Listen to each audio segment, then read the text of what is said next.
Hello everyone, আমার নতুন একটি ভ্লগে আপনাদের সবাইকে ওয়েলকাম জানাই। আমি মল্লিকা। আশা করি সবাই খুব ভালো আছেন, সুস্থ আছেন, আর আমরাও ভীষণ ভালো আছি।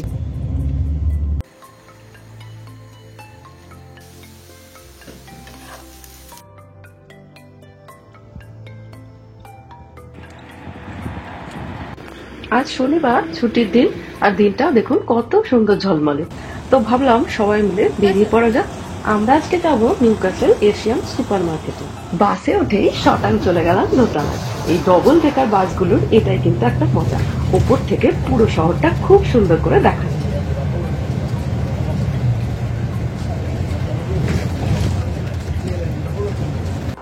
বাস থেকে নেমে এবার আমরা হাঁটা শুরু করলাম।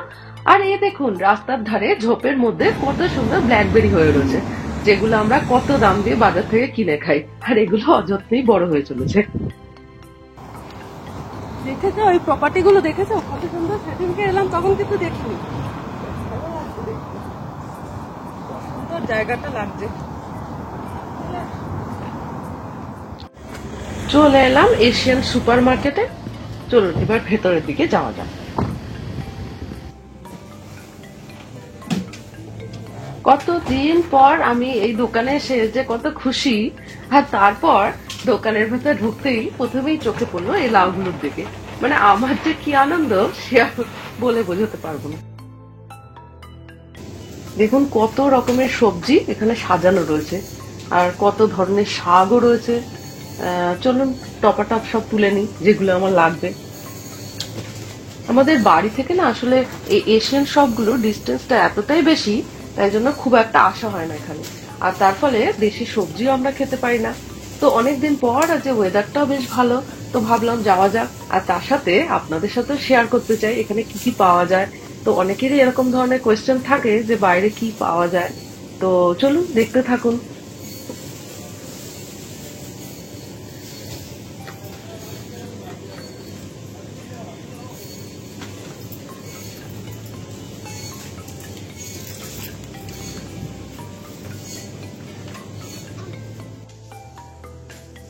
আমার সবজি নেওয়া হয়ে গেছে, এবার চলে এলাম ডালের কাউন্টারে।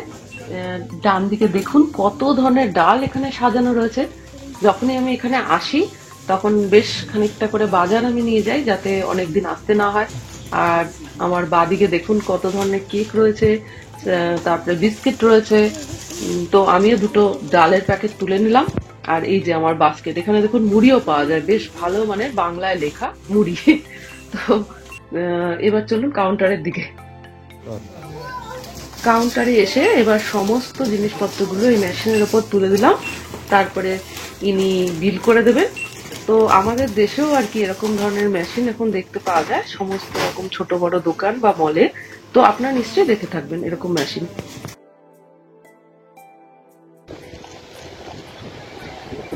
দোকান থেকে বেরিয়ে পড়লাম। আর আশেপাশে এরিয়াটা দেখুন, সমস্ত এশিয়ান দোকানপাট দেখা যাচ্ছে। আর ওই যে একটা বাংলাদেশি মাছের দোকান দেখা যাচ্ছে, মাছ বাজার। তো এখান থেকে আমার মাছ কিনবো, চলুন ভেতরে ঢোকা যাক। ঢুকতেই আমার বাদিক ডান দিকে অনেক ধরনের জিনিসপত্র রয়েছে। তো এবার আমি চলে এলাম ফ্রোজেন সেকশনে। এখানে দেখুন নানান ধরনের মাছের কালেকশন রয়েছে। এখানে রয়েছে রুহু, তারপরে মৃগেল, এছাড়াও রয়েছে আয়রা, এটা আমি কোনোদিন নাম শুনিনি। এছাড়া বোয়াল রয়েছে, আর রয়েছে হিলসা ফিশ। সবই এখানে বাংলাদেশ থেকে আনা এই ফিশগুলো। আর অপোজিটে রয়েছে নানান রকম চিকেন, মাটন বা আরো নানান ধরনের মিটের অ্যারেঞ্জমেন্ট। আর এই যে এখানে রয়েছে হিলসা। তো আমি আজকে ভাবছি কিছু হিলসা ফিশ নিয়ে যাব, এখানে হিলসাটা বেশ ভালো পাওয়া যায়। তো আমি একটা তুলে নিলাম। এবার চলুন। দেখুন দাদা কত সুন্দর করে মাছটা কেটে দিচ্ছে মেশিনের সাহায্যে। তো বেশ সুবিধা এতে, কারণ আপনি যেরকম ভাবে বলবেন সেরকম সাইজের আর কি ইনি কেটে দেবেন। আর আমাদের যেহেতু বাড়িতে বটি নেই, তাই জন্য এই ফ্রোজেন মাছগুলো নিয়ে পুরো ডিপ ফ্রোজ করে কাটাটা কিন্তু খুব সমস্যা। তাই মেশিনের সাহায্যে কেটে নিলে ব্যাপারটা খুব ইজি হয়ে যায়। আমাদের আজকের মতো সমস্ত কেনাকাটা ডান। এবার বাড়ি যাওয়ার পালা। তো একটা ক্যাব বুক করে নিলাম, কারণ এত দূর রাস্তা বাসে করে যাওয়াটা কিন্তু একটু সমস্যা। আর এদিকে দেখুন বেলাও গড়িয়ে এসছে, বাড়ি যাওয়ার তাড়া আছে। তো এবার এগোনো যাক বাড়ির দিকে।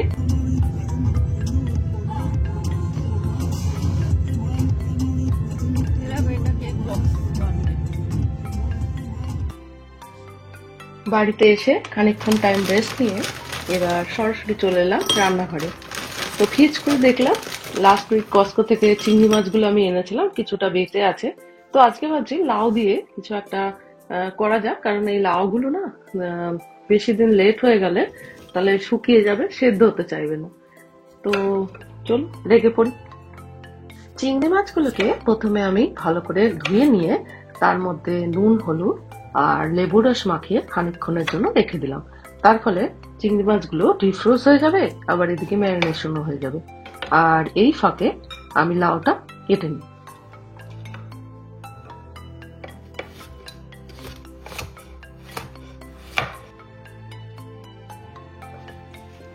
লাউটা ভালো করে কাটা হয়ে গেছে, এবার এটা সাইড করে রেখে দিচ্ছি। আর এদিকে যে লাউয়ের খোসাগুলো যে কেটেছিলাম সেগুলো একটু ধুয়ে নিলাম। এবার এগুলোকেও কুচি কুচি করে কেটে নেব, এগুলোর হবে আজকে ভাজা।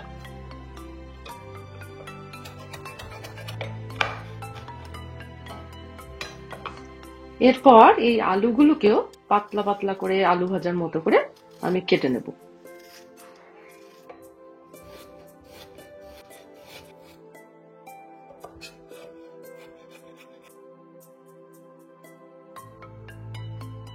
সব শেষে এই পেঁয়াজটাকেও পাতলা পাতলা করে কুচি করে কেটে নেব। ব্যাস, এবার আমার সমস্ত কাটাকাটির পর্ব শেষ, রান্নার দিকে এগোনো যাক। আপনারা নিশ্চয়ই এতক্ষণে বুঝতে পেরেছেন আমি আজকে কি রান্না করতে চলেছি। আজকে আমি রান্না করতে চলেছি চিংড়ি মাছ দিয়ে লাউ ঘন্ট। প্রথমে আমি ম্যারিনেট করা চিংড়ি মাছগুলোকে ভালো করে ভেজে তুলে নিলাম। তারপর ওই এক তেলে শুকনো লঙ্কা আর তেজপাতা ফোড়ন দিয়ে পেঁয়াজগুলোকে ভালো করে ভেজে নিলাম। আর তারপরে দিয়ে দিচ্ছি এই কেটে রাখা লাউগুলো। এবার ভালো করে নেড়ে চেড়ে মিশিয়ে নিচ্ছি। আমাদের প্রত্যেক বাঙালি বাড়িতে কম বেশি চিংড়ি মাছ দিয়ে লাউ ঘন্ট হয়ে থাকে।